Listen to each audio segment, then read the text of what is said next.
Salut à tous les amis, on est reparti pour un tout nouveau chapitre de One Piece. Ça reprend doucement mais sûrement. Enfin doucement, vu la dinguerie qu'on voit, là ça pète bien en vrai. Et c'est vachement cool. Alors on est 96 à être abonnés sur la chaîne et 91,5% à ne pas être abonnés. Donc s'il vous plaît les gens, abonnez-vous. Il me manque vraiment que 4 abonnés pour faire 100. Que 4 c'est pas grand chose. Alors s'il vous plaît, un petit coup de cloche, un petit coup d'abonnement, partagez et parlez-en autour de vous. Ça ferait super plaisir pour moi en tout cas. Sur ce, on commence. Alors, chapitre 1088 qui s'appelle La dernière leçon. Ça porte bien son nom pour le coup. Oui, oui, je sais ce que vous pensez et je vais le mettre dans le titre de toute façon. Pauvre Garp. Donc, on a droit à deux affiches bien je vais y arriver. Les affiches promotionnelles. Donc, celle du film qui va sortir, l'adaptation, vous savez, Netflix qui va sortir fin août. Donc je sais plus si ça s'appelle One Piece tout court ou s'il y a un an en plus pour cette adaptation, mais bref, ils font la petite promo et c'est super sympa en vrai. Et on voit d'ailleurs les Shiroda dans la deuxième page qui a redessiné les 5 Mugiwara, mais avec son style à lui d'aujourd'hui, ce qui fait beaucoup plus propre qu'à l'ancienne, on a remarqué, c'est vachement cool. Oh, franchement, j'adore. Ça fait un peu bizarre, mais j'adore quoi. On voit bien que le style de Shiroda a quand même bien évolué quoi. Les personnages sont beaucoup plus travaillés qu'avant en termes de dessin, parce qu'avant c'était assez simplet, on lisait vraiment une BD française limite. Bon, je dis pas ça pour caricaturer la BD française, parce que j'aime bien Astérix, Tintin et compagnie, mais bon voilà. Donc, on est parti sur le flashback de Kobe qui répond à une question de Garp, parce que Garp du coup il met Helmep et Kobe, enfin c'est un dilemme, il dit si jamais vous vous retrouvez sur un bateau avec un pépé et un bébé à sauver. Lequel choisirez-vous? Qu'est-ce que vous faites en gros? Donc Kobe répond, bah moi je sauve le pépé et machin, je leur laisse la barque et je me casse à l'eau, un truc comme ça. Et la Garp il répond, non c'est pas ce qu'il faut faire, il faut laisser le pépé crever, tant pis, mais tu sauves le petit, parce qu'on est on est là pour protéger la nouvelle génération, c'est ce qui est le plus important. Donc faut sauver ceux qui vont représenter le futur. C'est la mentalité de Garp. D'ailleurs, les autres membres du Sword, je sais plus si à cette époque-là, ils étaient Sword aussi, disent oh Garp, tu vas trop loin et tout, va pas dans ces délires-là, il faut sauver tout le monde, machin. Ouais, Garp a une vision de la justice. Ça ressemble un peu à Naruto, vous savez, le père de Shikamaru, je crois, maman, et quand il parle de roi et tout, il dit j'ai longtemps pensé que le roi c'était le Hokage, mais en fait non, le roi c'est les futurs enfants qui vont naître. Pourquoi? Car c'est la future génération, c'est eux qui vont changer le monde en fait. Une mentalité qui est rationnelle en vrai, c'est pas trop mal comme ça. J'aime bien, voilà. Donc voilà, et t'as Kobe qui est aussi dans un autre flashback, on voit qu'il se rend du coup à Barbe Noire. Donc c'est pas Barbe Noire qui a capturé comme ça, c'est Kobe qui se rend en échange de 800 soldats et d'un cuirassé. Donc voilà, ça fait un peu penser à Andromède dans cette CR, le mec il est toujours prêt à se sacrifier pour sauver ses proches. Il a vraiment sa statue de héros. T'as même Barbe Noire qui se fait un moment, eh ben t'as une autre opinion de toi-même le héros. C'est vrai qu'en vrai il a les couilles de faire ça, hein, surtout que c'est un empereur quoi le mec. Hein. Donc Kobe, il a vraiment bien évolué depuis le début. De toute façon, ce chapitre aurait dû s'appeler l'évolution de Kobe en vrai, parce que bon. T'as l'impression que limite, c'est One Piece, c'est plus que les Mugiwara, maintenant c'est avec Kobe, c'est lui le héros de One Piece quoi. D'ailleurs, sur les temps passants, c'est encore un énième chapitre, on voit pas les Mugiwara, je crois que ça fait plus de 10 chapitres, sans déconner, ça fait long. Mais je vous expliquerai après du coup ce qui se passe sur ça. Donc du coup, t'as Garp, en retournant dans le présent, t'as Garp qui donne le plan pour que tout le monde se sauve. Donc il veut que Kobe écrase la main géante, que Helmep protège ses arrières, et que l'autre membre du Sword avec la grosse casquette comme ça, je sais plus comment il s'appelle le mec, protège les bateaux avec ses toiles d'araignée. Donc les trois s'enfuient grâce à un Sugro ou à incision si on dit en français, voilà. Donc chacun a accompli sa tâche. Pendant ce temps-là, Garp il te fait un Galaxy Divide.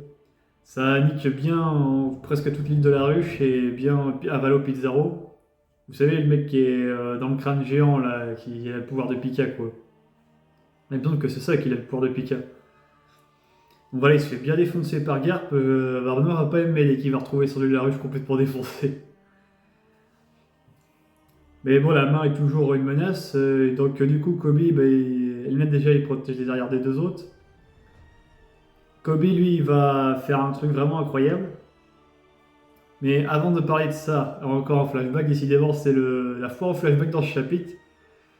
On voit Kobe qui s'entraîne toujours avec Garp et puis qui dit vu comme je suis une personne assez faible, je dois m'entraîner 100 fois, non 200 fois plus fort pour devenir quelqu'un, pour être assez fort, etc. Donc malgré les entraînements spéciaux de Garp, et ben Kobe faisait le même entraînement que Garp et Aokiji à l'époque, c'est-à-dire qu'il tapait les cuirassés à la main aussi. Et vous allez comprendre pourquoi après dans le présent, dès qu'on va retourner. Parce que de retour dans le présent, là du coup il fait un Honesty Impact. Donc c'est plus ou moins une technique que Garp, sauf que lui c'est pas sur une zone, c'est plus sur un point précis, ou un chemin précis on va dire. C'est le même effet que Garp, du coup il a son point recouvert de Haki. Et je pense qu'il y a aussi, en plus de l'Haki de l'armement, je pense aussi qu'il y a peut-être du Haki des rois en vrai, parce qu'il y a des éclairs et tout, donc... Et vu la puissance du coup, ça me choquerait pas en vrai. Donc j'étais vraiment choqué de voir cette page, je vous la mettrai de façon à l'écran, j'étais choqué de voir cette page où Kobe il nous sort ça quoi. Et tout le monde était choqué, hein. À la fois nous lecteurs, mais à la fois les autres membres du Sword et de la marine. Hein. Même Tashigi, ils font mais Kobe t'as caché ta force depuis tout ce temps-là, on savait pas que t'étais aussi balèze, c'est un truc de malade quand même. Hein. Ah mais le gars, tout le monde le prenait pour un personnage un peu osef, mais en fait il est vachement fort Kobe maintenant. Ah je sais pas si vous vous rendez compte quoi, mais il aurait peut-être pu faire face à un Luffy Is Blue ou Luffy Post Is Blue quoi. Ah non là il a vraiment une bonne force de frappe. Donc voilà il détruit la main géant en deux. Donc après l'autre avec la grosse casquette fait l'étoile d'araignée pour protéger le bateau. Et après on arrive vers la fin du chapitre où Garp nous fait un peu une barbe blanche, c'est-à-dire qu'il dit bon bah tout le monde est sauvé, tout le monde est sur le bateau, maintenant cassez-vous tous, je vais régler ça, je vais m'en sortir tout seul, etc. Donc tout le monde se casse, à contre-cœur. Et on voit Garp qui a un gros piquet de glace comme ça dans le bide, et on voit tous les lieutenants de Barbe Noire, enfin, tous les capitaines de division, je sais plus comment ils s'appellent, bref, tous les gros bonnets de Barbe Noire qui sont autour de Garp, prêts à lui faire la peau pour de bon cette fois. Et on comprend que là du coup ça va faire comme une barbe blanche, tout le monde va se mettre dessus et Garp n'aura aucune chance de s'en sortir, c'est encore plus qu'il rigole comme un peu comme un dit. À la fin, Garp, il dit voilà, vous êtes la nouvelle génération, c'est très important, faites honneur à la justice, etc. Et voilà, après on a un résumé du narrateur qui dit Garp est porté disparu, donc il n'a pas été confirmé qu'il était mort.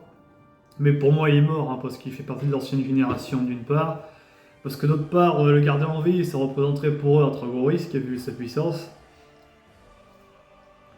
À moins qu'ils veulent le... Enfin, remarque que non, il est mort parce que bon, de toute façon, après, si Maria veut le récupérer en tant que zombie, il peut le récupérer étant mort, donc voilà. Non, moi je le vois vraiment mort, je vois pas d'autre solution en vrai. Hein. De toute façon, c'était la fin de Garp, hein, fallait bien une fin. Barbe Blanche a eu sa fin, Gold Roger a eu sa fin, Lila a eu sa fin. Tout le monde va avoir sa fin. Et là, du coup, j'en reviens à ce que je disais au milieu de cette vidéo au propos des Mugiwara. Luffy, du coup, on a une petite page ou deux de cases sur Egghead à peine, pour vous dire, avec une case de narrateur qui dit pendant ce temps sur Egghead. Après l'incident sans précédent, Luffy au chapeau de paille, l'empereur a décidé de faire sa forteresse, l'île de Egghead. Alors là, on est en mode, on voit les cuirassés de la marine toujours dessus, donc là, je pense qu'on va retourner sur le prochain chapitre sur Egghead. Parce qu'on en a assez fait sur l'île de la Ruche, j'ai l'impression. Ça, on a fait le tour, donc ça c'est réglé. Qui Delo, c'est réglé avec. Ouais, je pense que toutes les sous-intrigues sont réglées entre elles. Même la rêverie en soi. Hein. Donc là, maintenant, il n'y a plus que ce qui se passe sur Egghead. Donc à voir ce qui va se passer enfin. Et pourquoi Luffy va en faire sa forteresse? Je vois pas le délire en fait. Parce que si ce cas c'est que le Dr Vegapunk, l'île. Enfin, c'était pour le Punk Record, regarde. Ouais, le Punk Record. C'est sûrement pour ça, vu comme c'est le cerveau du Dr Vegapunk qu'il faut le protéger. Moi je verrai pas autre chose perso. Bon les amis, sur ce je vous laisse, sinon la vidéo va durer 3 plombes. Je vous dis à très bientôt pour une prochaine vidéo. Je pense qu'il n'y a pas de chapitre la semaine prochaine, on verra bien, mais voilà. Allez à plus les amis, ciao.